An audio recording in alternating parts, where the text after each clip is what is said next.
Hã? Isso daí? O menino falou que sabe como é que é os trotes hoje? Ah. Fechar uma barra de sabão, acabar com uma barra de sabão, Uhum. contar quantos palitos dá em volta da casa. Uhum. O negócio é pesado. Moço. Papai vai andar filmando esses caras aqui. Isso aqui é o jogo do século, hein?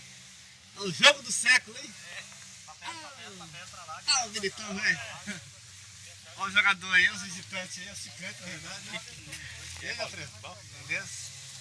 Rapaz, dá uma registrada aqui, né? É quando não tem lá, do seu. Já, deixa eu pegar meu short aí. Qual que é o jogo aí desse, pai? Dá um short aí, já. Eu paguei adiantado.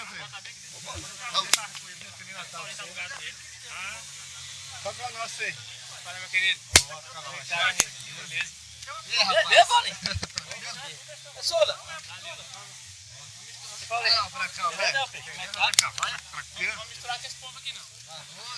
E aí, Militão? E aí, cara? Como é que tá, pai? Prazer em rever. Igualmente, cara. E aí, velho? E aí, legal? Beleza? Rapaz, nós tínhamos mesmo.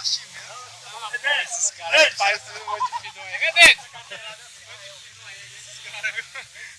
Mas é porque não teve festa ontem, imagina se tivesse. Com a chuva que deu. Ô, DNZ. Bem? E aí, rapaz? Sumido aí. Tá por aonde? Lá no litoral capixaba. Ah, tá tranquilo. Mas beleza, no mais tá em paz? Mais de paz, tranquilo. Beleza, tranquilo. Tô tá registrado esse momento aí. É, já. Ah, eu vou. Olha os homens tensos, olha os homens tensos. Olha os homens tensos. Isso é. Os outros tá tenso, hein? Ô, Vadinho. E aí, Maria? Isso que é goleiro. Beleza, cara? Fala aí, rapaz. Já tá bom de bola mesmo? Rapaz, o tempo tá cansando a gente, cara. Tá desgastando, né, mano? É só que pode, né? Só falta brincar. Tá corrida boa, gente. É isso aí. Você boa sorte pra nós, né? Você vai agarrar aí, cara? Vai agarrar aí? Vou pegar. Beleza. Eu voltei ativa de novo, velho. Eu tinha parado aí 6 anos, agora eu voltei de novo. Vou pegar meu master.